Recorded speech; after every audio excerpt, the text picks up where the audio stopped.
Informal labour markets mean that a lot of workers are in precarious work. They're subject to conditions of exploitation and can fall victim to forced labour. Companies can make these forced labour risks worse through their own actions, including exerting downward pressure on prices and not supporting freedom of association and collective bargaining across their supply chains. KnowTheChain is a resource for companies and investors to help them identify and address forced labour risks across their supply chains.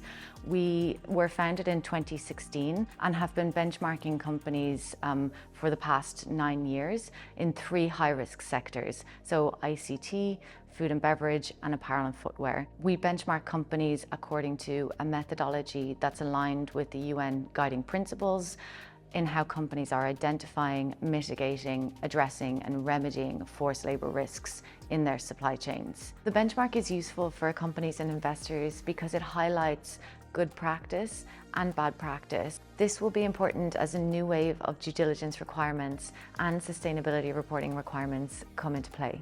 KnowTheChain has seen progress in terms of policy commitments in addressing forced labour risks and impacts, but less progress on how those policies are implemented in practice and the outcomes of those policies for workers. Lack of progress is a particular issue in relation to freedom of association and collective bargaining across supply chains, and particularly in the ICT sector, where there's chronic under-unionisation of workers.